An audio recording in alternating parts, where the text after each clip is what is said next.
HyperMine.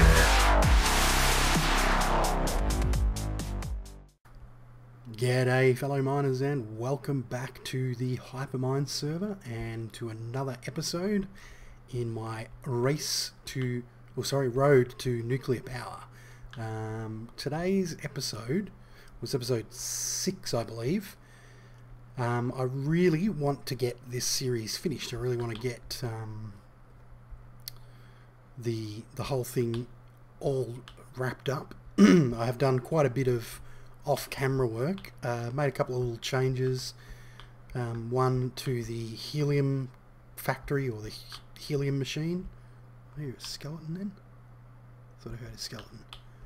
I did hear a skeleton. Yeah, I can hear one somewhere around. Anyway, I added, that's distracting me terribly. Where is he? Oh, there he is. He must be standing on the solar panels. Anyway, I took out the pipe from this and I put in a router because the router will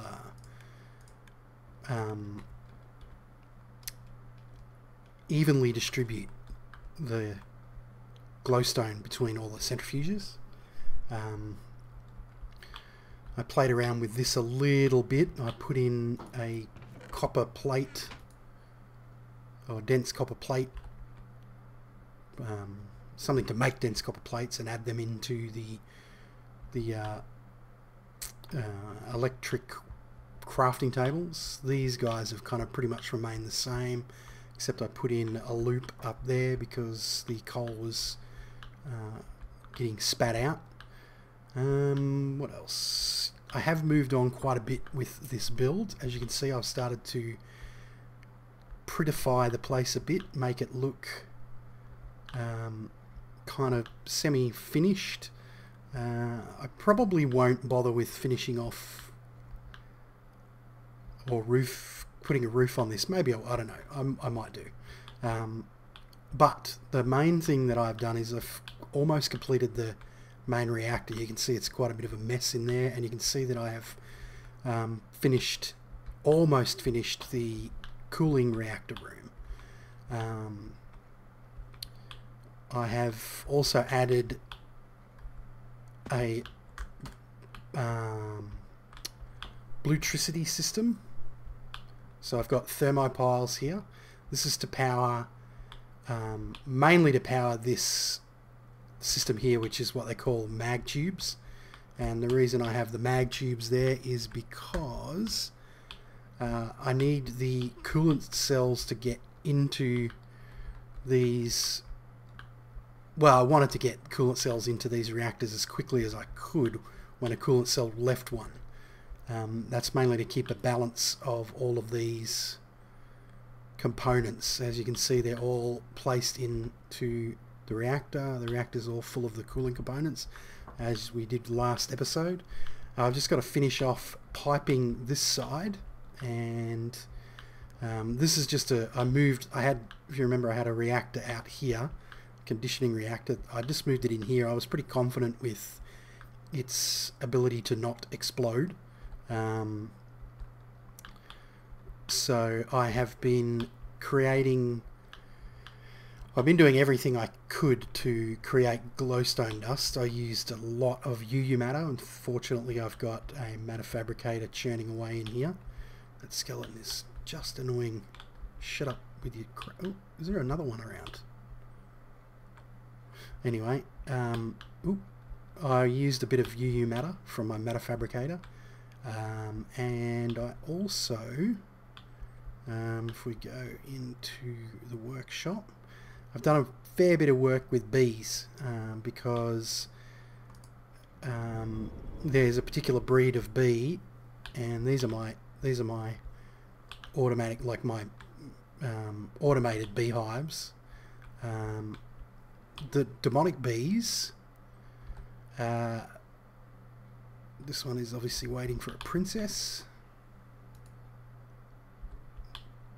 Hopefully there's a princess coming through. That's probably it there, maybe.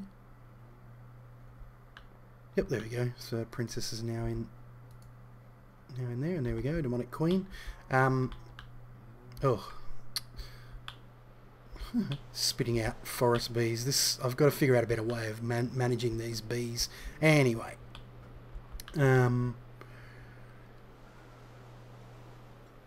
this is the bee setup that I've been using. I don't really want to go too deeply into what's going on here because this is not part of the thing. But the thing about the demonic bees is they produce this shimmering comb, which is not, I consider, more of a byproduct.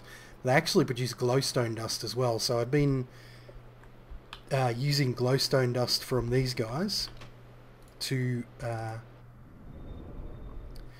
feed the helium plant to create the 360k helium coolant cells, and then I've been running them through that conditioning reactor to bring them down to 99 durability. And the reason I might actually, is there anyone else on? I might actually quickly sleep and get rid of this rain before it gets day, so that I don't have to put up with it. So I will be back very shortly. Okay, we are back, and the rain is gone, which is good. So yeah, so I've been, as you can see, I've made a lot of these 360k helium coolant cells, and the reactor does need a lot of them. And I have been using this little reactor here in order to condition them to 99 durability. This is temporary. I'm going to remove this completely when everything is up and running, so it's just here temporarily. So you can see there's pipes coming in from the back. They actually go underneath. So if we go out here, they go underneath the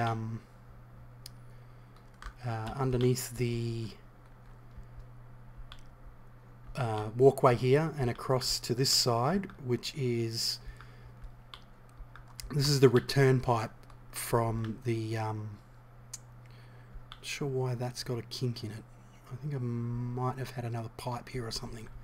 So this is the return pipe from the coolant reactors. So just here we have, and I'll show you, well, I'll put one of these together. We have a relay which is being fed by a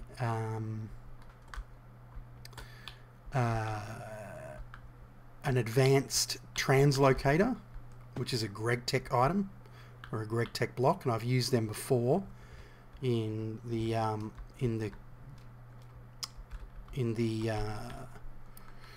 breeder reactor. These will remove anything that matches the item in their filter, and if they have nothing in their filter, they'll remove everything. And the good thing about these is they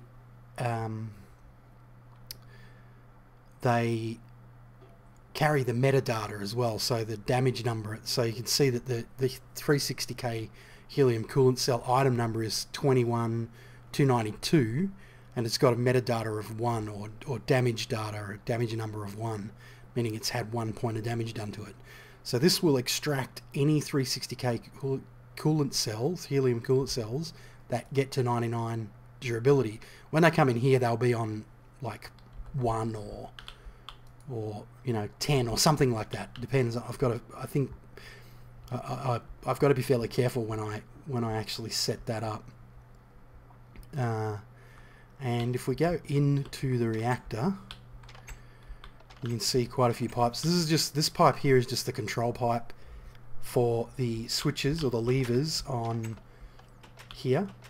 So as you can see at the moment, it's off because both levers are off. This reactor will also not function because currently it's not full. I need to fill up these spaces, and I'm just going to put the the cooling component, one of the cooling components in there, fill that up. But it has attached to it a number of, you can see a number of bits of wiring, etc., and some transformers and so forth, and a pipe coming in from here. So this pipe in here, this pipe going out here is where the coolant cells enter. So the 99 durability coolant cells enter. They come up here, they hit this regulator. As you can see, we've got a buffer of 9 coolant cells inside the regulator, and it has the regulator has, I've filtered it so that it outputs 9, and it constantly keeps 9 in its buffer. So when this loses a 360k coolant cell, this will feed one in, and then it will request one from these chests over here. In the fact that there is relays connected to those chests, not relays, translocators connected to those chests. So a whole bunch of them will come out, so we can actually emulate that by taking so one comes in, and you can see very shortly that a whole bunch of coolant cells should come rocketing in. So here they come, and they will fill this up with 1 and bounce back. So that was a bit laggy, but so now that this has got this is filled up again, they've all headed back to the translocators, or whatever they're called, buffers, something. Yeah, so, and this is what they call an advanced regulator. It's another Greg Tech item, very, very useful. Like this is only become available to us since we updated to the Minecraft mod pack. Basically what this does is, as you can see, this is a this is a filter grid here, and this is a grid for inventory numbers. So basically what this says is, whatever's in this slot, put it into this inventory slot of the inventory it's attached to. In this case, I've got it set to 0, which is this this spot here. So it's similar to the, if you remember, there is an advanced an advanced translocator on the breeder reactor. Oh, for goodness sake, stupid doors. Pardon me. There's an advanced translocator on the breeder reactor saying put a depleted put whatever's in my inventory into this slot. They're in like an advanced version of that. They're called a regulator, or an advanced regulator, and you can put up to 9 items into 9 different slots. And as you can see, I've got this set to put one 360k helium coolant cell in slot 0, 1 to up to slot 8, which is this first row here. Then we have another, obviously we have another regulator here, red power regulator, and another Greg Tech advanced regulator, and that's feeding the cells into the bottom here. Then over on this side I have another pipe coming in here. This is connected to a chest on the other side there, which has the quad uranium cells in it. And what this does is it's saying the helium, the regulator says keep 9 in the buffer and keep 9 in the attached inventory. So this is saying that this regulator needs to at all times keep 9 of items in this advanced regulator, like the attached inventory. If I took out 8 of these, then it would only feed 1 in when there was none left.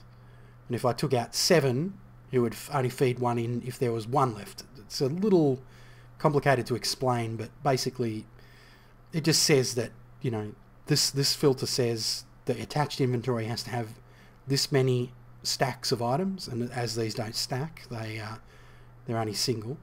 And I believe you could actually, if I put like half a stack of items in each of these, it would only put half a stack of items into the attached inventory. And this buffer here says make sure there's always 9 in the regulator's inventory.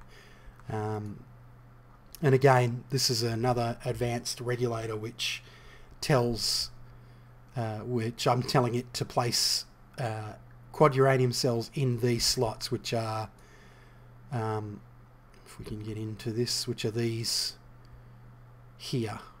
And as you can see, these guys have copped a little bit of durability damage because I think I was playing around with an alarm system, and I think I might have applied a redstone signal to the reactor and got it fired up a little bit. So yeah, you can see there's like a tree of transformers up there. They are connected to the output line from the reactor. So the reactor is outputting just a little bit over 2048, so I think it's 2080 altogether. And behind that medium voltage transformer, there's a high voltage transformer attached to the top of the reactor. So it's feeding the mediums, which are feeding the lows, which are giving 32 EU per tick to each of these advanced regulators, and to this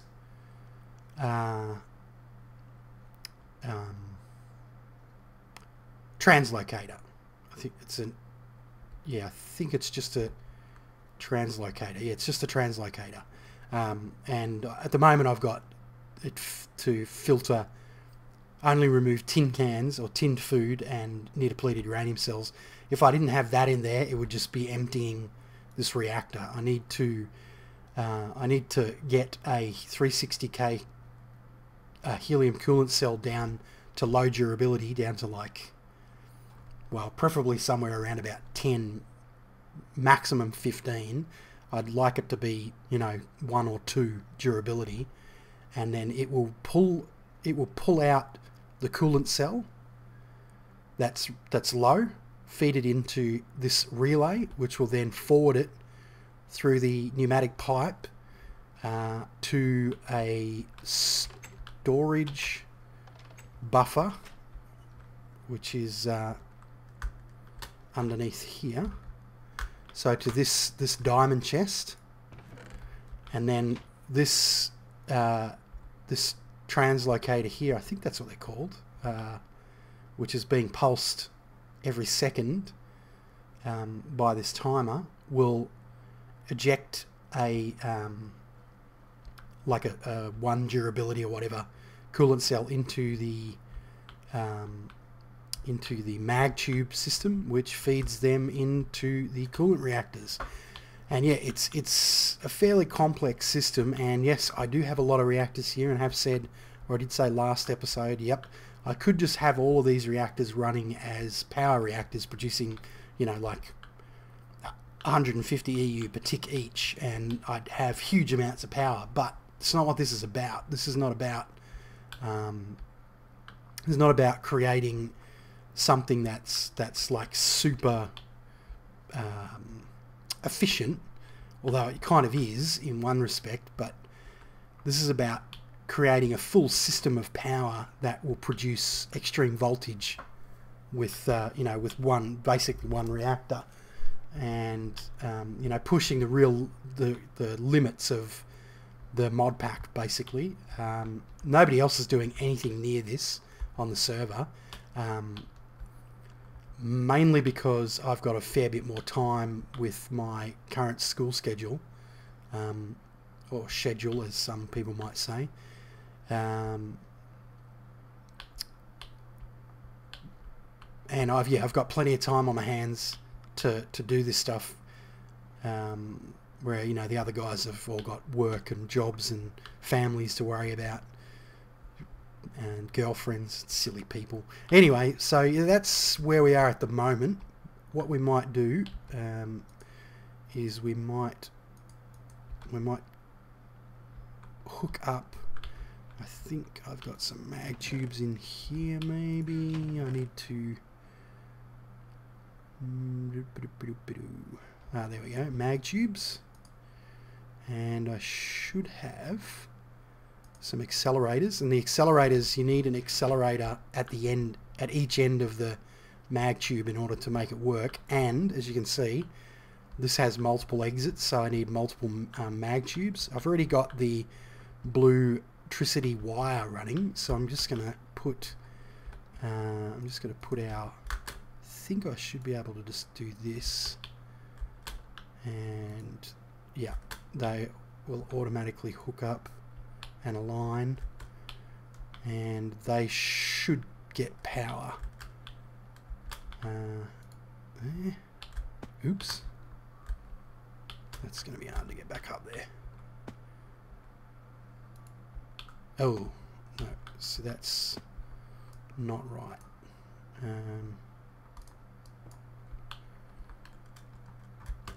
Let's try that again.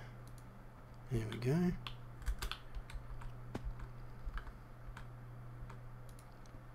Oh, why is it doing that?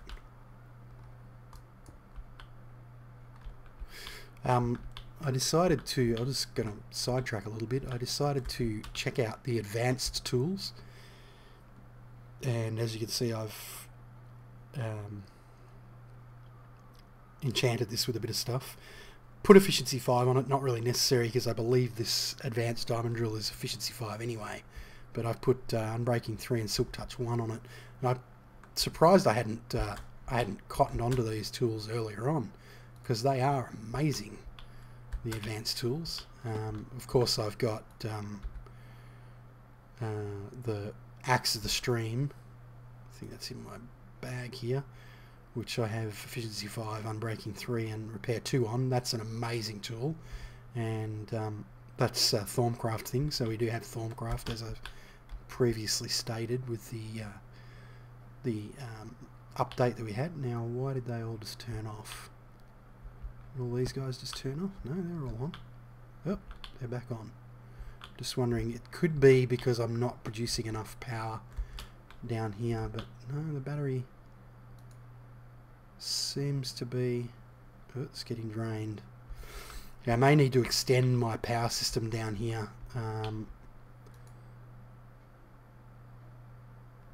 to make sure that I've got enough bluetricity in order to run this thing. But anyway, we can now put in the rest of the mag tubes. Oop.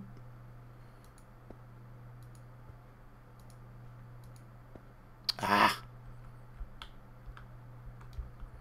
Some of the hitboxes are kind of weird.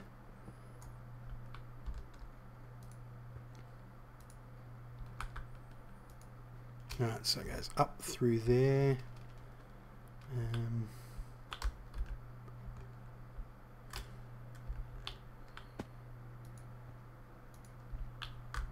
And up over the top here, I believe. Yep. And these will all connect up.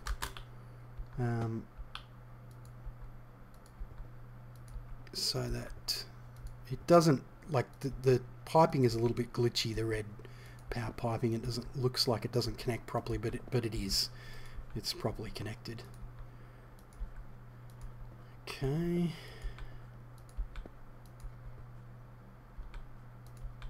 And then I'll be able to finish off putting the glass ceiling on this place. Oop.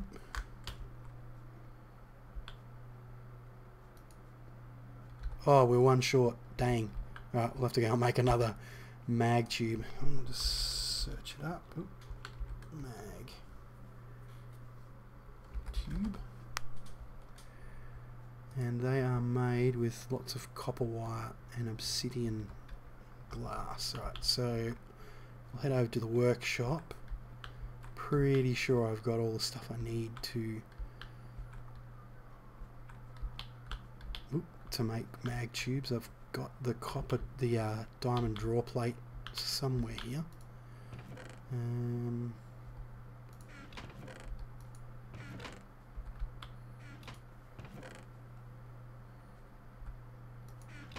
Where is it?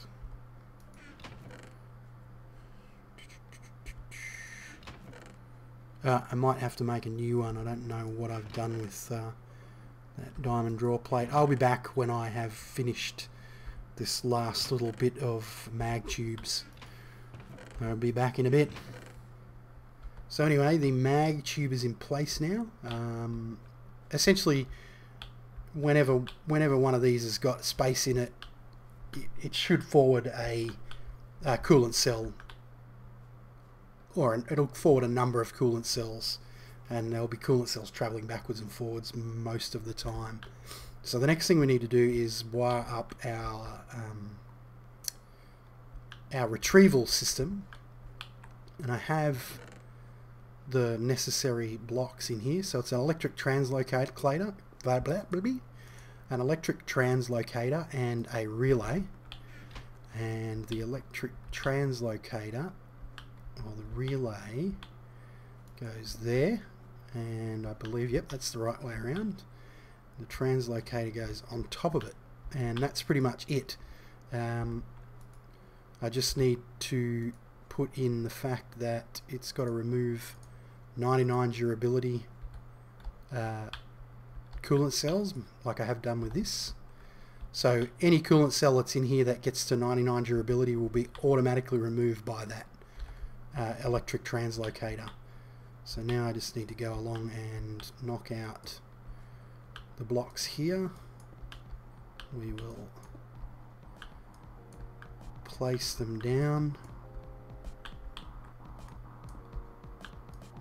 and I might come back when I'm done with that